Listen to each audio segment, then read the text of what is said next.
Hello everyone, welcome back to the Samajik Guru channel. आज हम करने जा रहे हैं क्लास 9th के साइंस की कॉम्पिटेंसी एनहेंसमेंट प्लान की वीकली प्रैक्टिस शीट नंबर 8, जो कि पंजाबी और इंग्लिश मीडियम दोनों ही स्टूडेंट्स के लिए है। वीडियो स्टार्ट करते हैं, बट उससे पहले अगर चैनल पे नए आए हैं तो चैनल को फटाफट से सब्सक्राइब कर दो, क्योंकि यहाँ पर इस तरीके का हेल्पफुल कंटेंट अपलोड होता रहता है।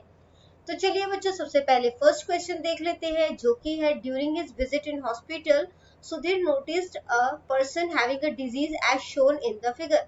तो सुधीर हॉस्पिटल गया था, ठीक है। उसने जो है वो एक पर्सन को देखा कि ये बीमारी हुई है, जो कि आपको इमेज में दिखाया गया है। He came to know from his teacher that this disease is caused due to deficiency of a particular element. तो उसे पता चला ये किसी पर्टिकुलर एलिमेंट की कमी की वजह से ऐसा होता है। तो डेफिशिएंसी जो है वो कौन सी है? आयोडीन की। और ये कौन सी बीमारी है? ग्वाइटर, ठीक है। तो आंसर है आयोडीन। आयोडीन की कमी की वजह से ग्वाइटर होता है, ठीक है। अगला क्वेश्चन है, doctor advised Akash grandfather not to consume sugar product. तो डॉक्टर ने एडवाइस किया आकाश के दादाजी को कि शुगर प्रोडक्ट जो है, ठीक है, यानी कि जो चीनी वाले प्रोडक्ट है वो ज्यादा नहीं खाने हैं। Akash came to know from doctor that his grandfather was suffering from diabetes.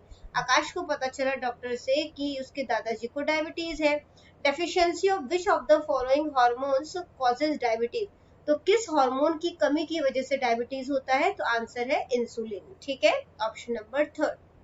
Next question है, which of the following statement is true. कौन सा स्टेटमेंट सही है? स्टेटमेंट है, mother is responsible for the sex of her child. तो देखो, mother में जो है वो एक्स क्रोमोसोम होता है, ठीक है। जो फादर है उसमें XY क्रोमोसोम होता है, तो फादर डिटरमाइन करेंगे उसे, ठीक है। तो पहला स्टेटमेंट कैसा हो गया? गलत। नेक्स्ट है, AIDS is not transmitted by hugging, ठीक है। तो एड्स जो है वो गले मिलने से जो है वो नहीं फैलता, बिल्कुल सही है, ठीक है। इसके बाद नेक्स्ट है, human being have 23 pairs of chromosome.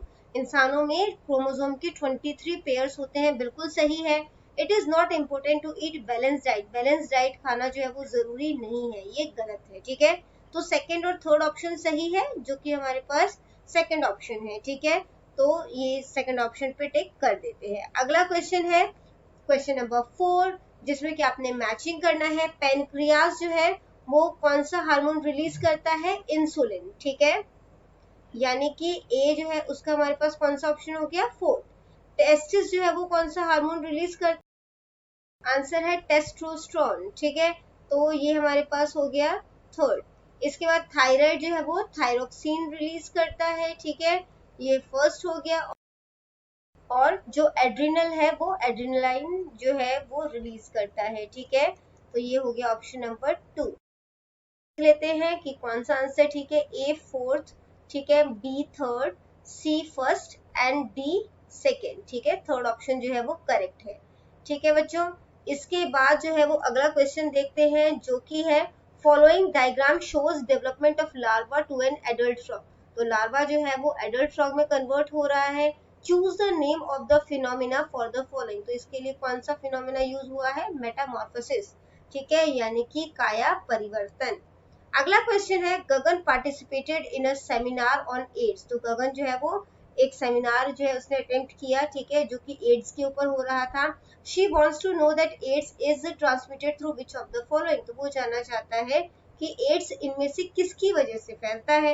Help Gagan by choosing correct option. तो गगन की हेल्प करो आंसर को चूज करके, ठीक है। तो जो एड्स है वो वायरस की वजह से फैलता है, ठीक है, जो कि हमारे पास फर्स्ट ऑप्शन है। इसके बाद बच्चों अगला क्वेश्चन है, identify from the following the age at which menstruation cycle stop. तो जब मेंस्ट्रुएशन जो है वो बंद होना शुरू हो जाता है, तो वो कौन सी एज होती है? 45 टू 50 ईयर्स, ठीक है। अगला क्वेश्चन है, which of the following statement is related to adolescence. तो एडोलसेंस होता है जो टीनेजर बोलते हैं, जिन्हें किशोरावस्था, ठीक है। तो कौन सा स्टेटमेंट सही है? जो एडोलसेंस की एज होती है वो जनरली 13 ईयर्स टू 19 ईयर्स होती है, बिल्कुल सही है। ओनली फिजिकल चेंज अकर इन एडोलसेंस पीरियड। तो सिर्फ फिजिकल चेंजेस होते हैं एडोलसेंस पीरियड में, तो ये सही नहीं है, ठीक है ना। तो ओनली फर्स्ट ऑप्शन जो है वो करेक्ट है, ठीक है, सिर्फ एक। इसके बाद जो है क्वेश्चन नंबर 9 है, Kapil's mother prepared idli for breakfast today. तो कपिल की मदर ने इडली बनाया ब्रेकफास्ट के लिए।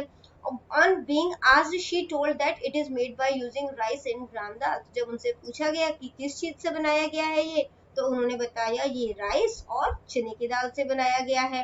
Analyse from which of the following these material are obtained, तो आपने बताना है कि जो राइस और ग्राम है वो किन से मिलता है हमें, तो ये प्लांट से मिलता है, प्लांट प्रोडक्ट है, ठीक है, पौधियां। तो इसके बाद बच्चों क्वेश्चन नंबर 10 है, process of taking food and utilising it for the growth and development is called, तो जो खाना जो है वो प्रोसेस मतलब कि इसको टेक करना और उसको अपने ग्रोथ और डेवलपमेंट के लिए इस्तेमाल करना, उसको क्या कहा जाता है, न्यूट्रिशन यानी कि पोषण, ठीक है। अगला क्वेश्चन है, today in class teacher explained about different mode of nutrition, तो अलग अलग न्यूट्रिशन के जो मोड है टीचर ने उसके बारे में बताया। Among the following which animals are omnivorous, तो इनमें से कौन सा omnivorous है, omnivorous मतलब जो प्लांट प्रोडक्ट भी खाता है और एनिमल प्रोडक्ट भी खाता है, ठीक है, तो ह्यूमन एंड डॉग जो है वो omnivorous है, ठीक है। अगला जो क्वेश्चन है बच्चों क्वेश्चन नंबर 12 जो कि है, among the following which fact about milk is incorrect, milk के बारे में जो स्टेटमेंट गलत है, it is a protein rich nutrient, ये बिल्कुल सही है ना, क्योंकि जो दूध है उसमें प्रोटीन काफी मात्रा में होता है, उसमें कैल्शियम जो है वो भी काफी मात्रा में होता है, ठीक है। विटामिन सी जो है इसमें नहीं होता। फिर है fourth option, it helps in the supply of vitamin D in the body, body को विटामिन डी भी सप्लाई करता है, ठीक है, तो थर्ड ऑप्शन जो है वो सही नहीं है, तो थर्ड ऑप्शन हमारा आंसर हो गया, क्योंकि हमें वही पूछा गया था कि कौन सा स्टेटमेंट इनकरेक्ट है। क्वेश्चन नंबर 13 है, identify from the following the foods that are energy giving, तो उन फूड को हमने आइडेंटिफाई करना है, पहचानना है जो कि हमें एनर्जी देते हैं, ठीक है, तो कार्बोहाइड्रेट एंड फैट्स दोनों ही हमें एनर्जी प्रोवाइड करते हैं, यानी कि चर्बी अते कार्बोहाइड्रेट्स, ठीक है। क्वेश्चन नंबर 14 से देखते हैं जो कि है, during corona pandemic doctor advise to consume vitamin C rich food, तो जब कोविड हुआ था, ठीक है, तो डॉक्टर ने जो है वो कहा कि विटामिन सी वाले जो फूड्स हैं, ठीक है, उनको ज्यादा से ज्यादा इनटेक करो, ठीक है। Which of the following group is rich in vitamin C, तो कौन सा ग्रुप जो है विटामिन सी में ज्यादा रिच है, ठीक है, तो विटामिन सी जो है वो खट्टे जो है पदार्थ है उनमें पाया जाता है, तो ऑरेंजेस एंड लेमन यानी कि संतरा अते नींबू, थर्ड ऑप्शन जो है वो करेक्ट है, ठीक है। क्वेश्चन नंबर 15 है, identify from the following the components of food that does not provide any nutrient to our body yet is essential, तो आपने जो है उन फूड का वो कंपोनेंट बताना है जो कि हमारे बॉडी में जिसकी जरूरत नहीं होती है, ठीक है, मतलब कि ये हमें बेसिकली कोई न्यूट्रिएंट जो है वो नहीं प्रोवाइड कर रहे हैं, लेकिन फिर भी ये हमारी बॉडी के लिए जो है वो जरूरी होते हैं, ठीक है, तो ऐसा कौन सा कंपोनेंट है जो कि हमें न्यूट्रिएंट जो है वो नहीं दे रहे बट फिर भी जरूरी है, तो आंसर है रफेज, ठीक है, यानी कि मोटा आहार। तो बच्चों ये वीडियो हो जाती है हमारी यहीं पे खत्म। इनकेस आपको कोई भी डाउट है तो आप कमेंट सेक्शन में क्वेश्चन कीजिए, आपको रिप्लाई करने की पूरी कोशिश करूंगी। Thank you very much and all the best for your test. Bye bye.